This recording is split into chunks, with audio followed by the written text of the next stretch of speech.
Hello, hi. I wanted to do a sort of high-level tutorial on the basics of coloring and texturing a model that you've made in Blender.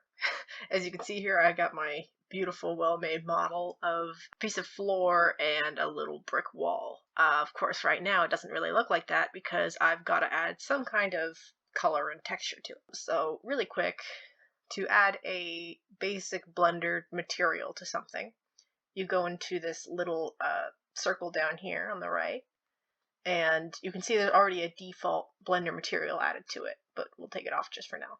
You can add a new material. Here you can name it whatever you want. We'll call it grass. Down here is all the settings and different controls you can have for how that material looks. So grass is typically green, so change it to that.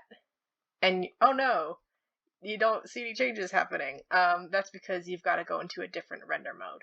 In terms of viewport shading, you got to either use the material preview setting, which is the third one, or the rendered view setting, which is the fourth one, to actually see the material.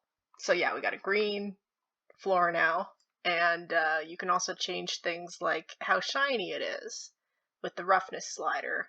Grass isn't normally too shiny. Or how metallic it is, which is its own kind of weird property. Typically, brick walls are not like grass green, so we're probably going to want to add a different material to this wall. I do have a brick texture that I would love to add to this, so let's try to figure out how to do that. When you want to have multiple materials on one model, and this is one model in this case, what you have to do is go into edit mode. On the far right here, click plus to add another material. I'm going to name this one brick. Go into face select mode and then select all of the faces of the object that you want to have the brick tutorial. Click on the material, click assign. So now, yeah, it's got its own brick material. So to assign an image texture to a material, click on the little yellow circle next to base color and click image texture. Uh-oh, it's black. That's fine. It's because there's no image that it's linked to, so you have to click open, and then you probably can't see it right now, but it opened a file view of all the different folder documents in my computer. So really quick, I'm gonna find out where the hell I put my brick texture. There it is. Open. Ta-da! It looks, wow, real good. Love that. Love that for her. So obviously we got some stuff we got to do here first. The reason that this looks so funny is because the UV map. It's a map for how the program figures out how to take a 2D image and apply it to a 3D image. It's similar to, like, I don't know, origami or something.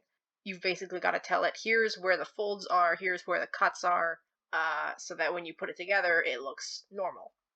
So to UV unwrap a model, go into UV editing. It'll automatically be in edit mode. Hit the A key to select everything. Hit the U key, and then click unwrap. Now there's a few issues with how Blender automatically unwraps models when you haven't marked seams or done anything. Another option that you can do in your unwrapping is to do Smart UV Project. Set the island margin to like 0.01 or something. And basically this will automatically try to figure out what kind of UVs would look good on this model. Because it's automatic, sometimes it's not going to do what you want and it's going to come out funky. This one's not too bad, but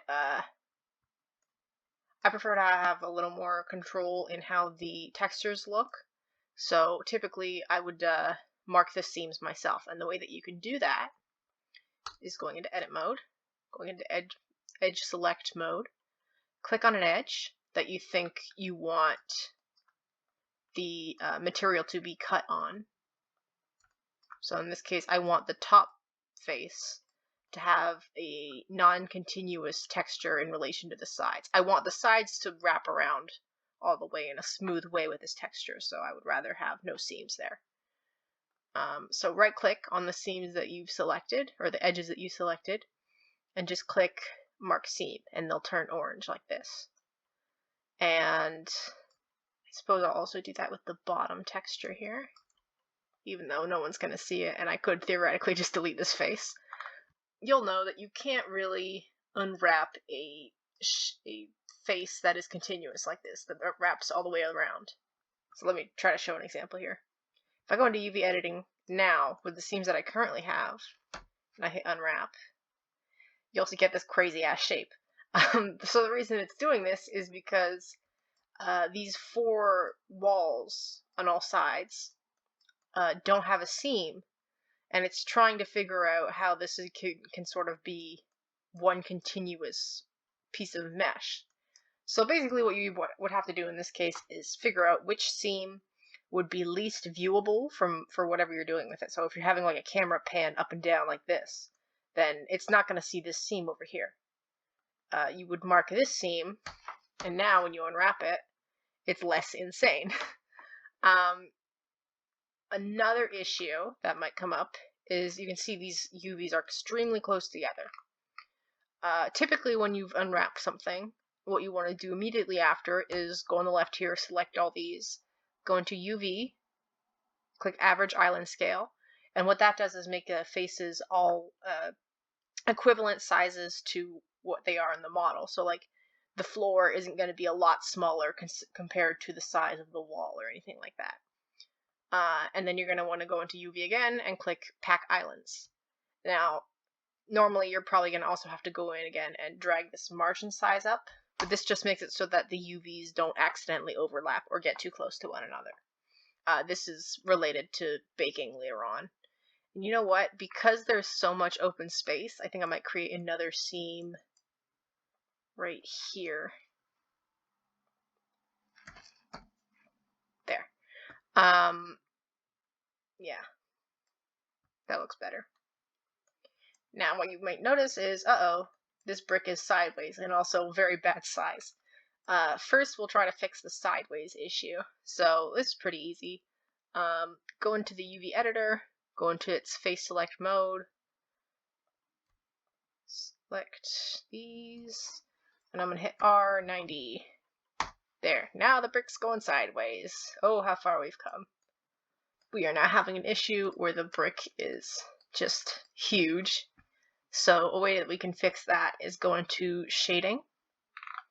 And these are the nodes that sort of, you can plug into the material and change how they look and stuff. Go into add, search, mapping. Get a mapping node, put that down. Add, search, texture, coordinate. Take that, drop it down. This is this is the texture image that we brought in. This is the bricks. If we drag and drop this vector information into the image, we can change the size of it in relation to where it's being put down. In the shader map, drag UV into vector, and drag this vector into the image vector.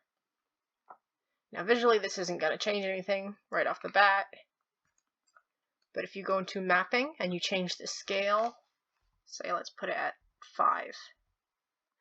Oftentimes when you get an image off of the internet like this, a texture image, it'll come with a very nice normal map. And a normal map is going to add a lot of detail to the model, where otherwise it's not like physically creating the detail. It just adds like shadow information. So to add in the normal map, go to add, search, image texture, drop that down, add, normal map, drop that down. You can see in the principled material shader that we have for the wall here, there is a input for normals. So drag normal to normal and drag color to color. Let me go really quick into my folder file and find the normal map that I had. So normal maps don't work with color.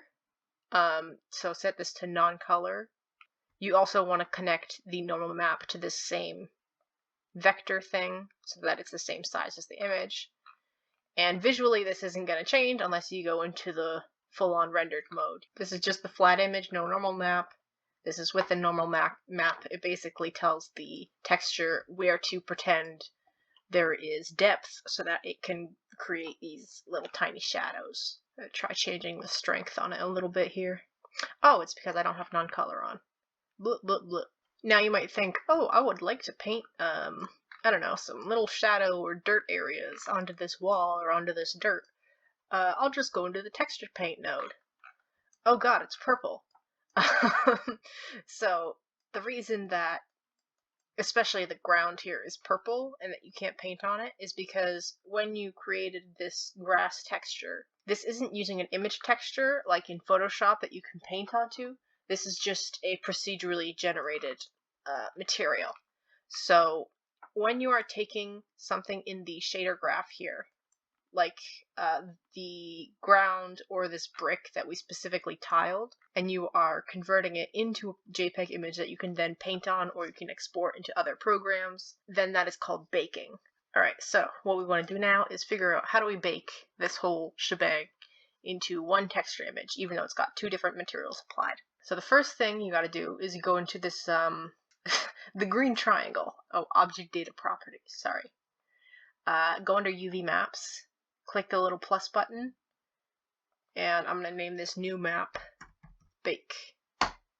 So make sure the UV map, the original UV map, the little camera next to it is white, but that the Bake layer is selected. So it's not visible, but it's selected. Then what you're going to want to do is go into UV editing. What you're going to want to do is take this little cursor of yours, go into this gap between the two windows until it turns into a little cross, drag it down, go into the editor type at the top left here, set this to shader editor. Now you can see this lovely little brick material that we've got. Now what we're going to do is we're going to go into our UV editor here. We're going to close what we currently have open by hitting that little X. We are going to create a new texture. I'm going to name this, I don't know, brick and grass. I'm going to make this a 4K image. Color doesn't really matter. We're going to be printing onto it anyway. You don't need alpha where we're going. Next thing you're going to want to do is go into the shader editor that we've now opened on the top left here and add a new node, another image texture. Just put it down anywhere, but don't plug it into anything. Make sure it's just sort of hanging out on its own. Go into the little drop-down menu on the left here. Select the brick and grass image that we just created down here. And just make sure it's selected. Don't plug it into anything, but make sure it's, you know, it's highlighted in white or whatever. So I'm also going to Control-C, copy this. Go into the other grass texture that we've got applied here, which will automatically open it in the shader menu. Hit Control-V. Make sure that one's also selected and highlighted in white. Go into Render Properties, the little camera on the right here. Set the render engine to cycles. It only bakes in cycles. I'm going to put it in GPU compute just because I think that's faster. Go down to this Bake tab. Put the bake type to diffuse. You can bake other image textures that will control models, so you can bake like a normal map, you can bake roughness, you can bake shadow or gloss or whatever. Right now we just want to do diffuse. For contributions, make sure only color is selected. If indirect and direct are selected, that means the current lighting setup you have will be baked into that image.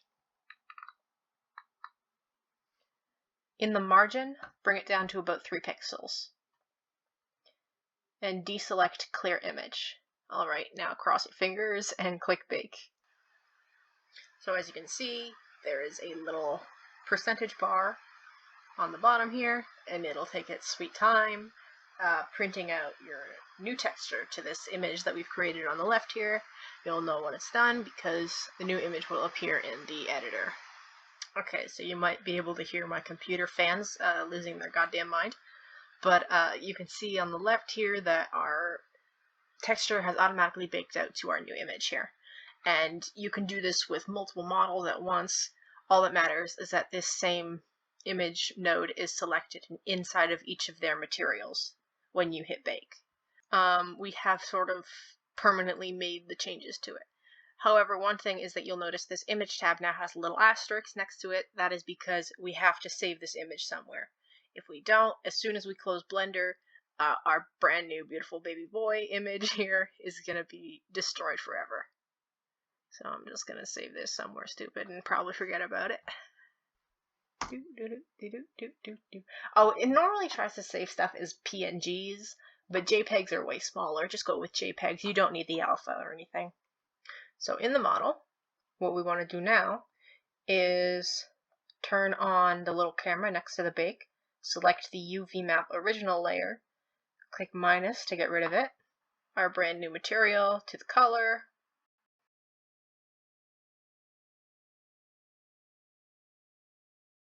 you can also do this with the normal map and create its own image and then plug that in, but I don't want to be redundant, so it's fine.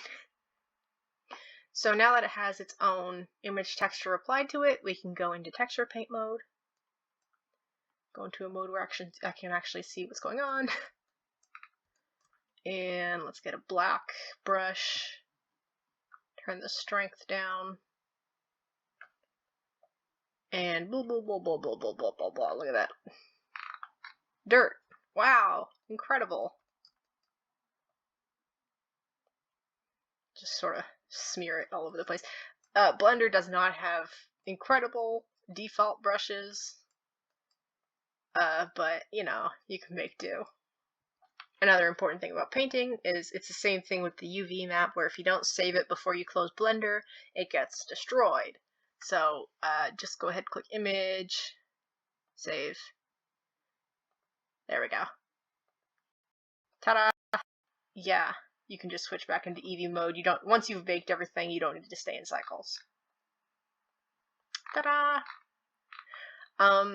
Another important thing is if you want to keep these texture images tied to the models when you bring them over to different stuff, there's some stuff you've got to do. Version 1 of this is, say you want to take this Blender file and you want to upload it onto another computer, or you want to take this Blender file and you want to show someone else, so you send it through Google Drive or something like that. Click on your model, you have it selected, you go to File, External Data, Pack All into .blend. What this does is it automatically packs in any texture files into the blend file. So if you were to go into your folder structure, and again, I don't think you can see my folder structure, wherever you saved this Blender file, basically, just copy paste that and it'll automatically have all the textures cooked into it. Now, if you want to have this model itself contain those image files, it's a little bit different.